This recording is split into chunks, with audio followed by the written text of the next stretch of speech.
classically, almost all the wines were non-varietal wines. It means they were a mixture of several varietals. It goes for Bordeaux, it goes for port wine, it goes for the most of the wines which made history in the world. Bourgogne is an exception, it's Pinot Noir, but curiously enough, you never see or rarely see in an expensive Burgundy, you never see the word Pinot Noir on the bottle.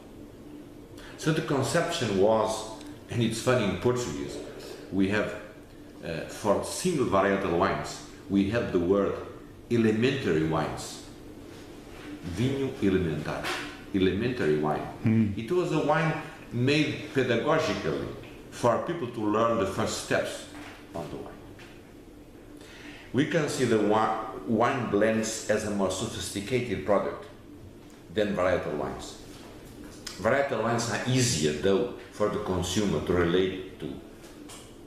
You go to a hotel bar and you ask for a glass of red wine and they immediately ask you, we have Shiraz, Merlot and Cab.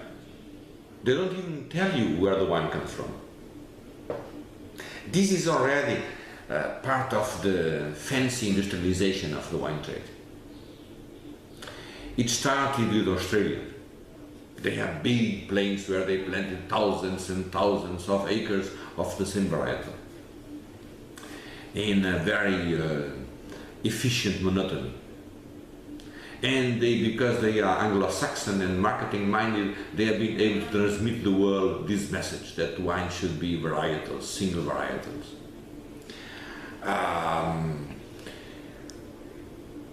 So this is a historical clash between the old world and the new world. Countries like Portugal, where there are no big plains, there are no big surfaces to plant on, where land plots are small, on hills, mountains, valleys, a country where we have, in my opinion, too many varietals, some say around 300.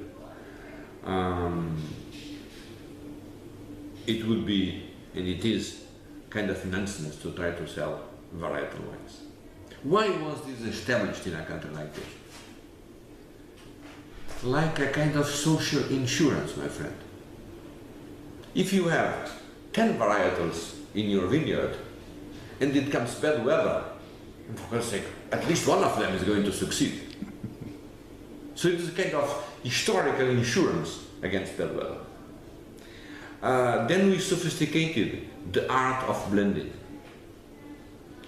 And blending is an emotional charged word that doesn't give the art of blend its proper status, because blending is very sophisticated. For the first, the grapes are harvested one at a time. Then they are processed one at a time. Then they are stored one at a time, and then blended afterwards. Several months of work to blend the right, to make the right blend. The consumer gets confused often because there is not this clarity. Give me a Cab, give me a Shiraz. No, this is different percentages of the varieties we have. Then you have a variety which grows up in a hill. It's different from a variety which grows up on the plains or in a valley. So the mixture of these things also transmits the wine, the geography of the different vineyards, what the French call the terroir. It's a broader concept, but simply explained, it's more or less the story. So why do consumers relate to varietal wines? Because it's easy, and consumers are not, as a mass, the most intelligent being in the world. Consumers want simplicity.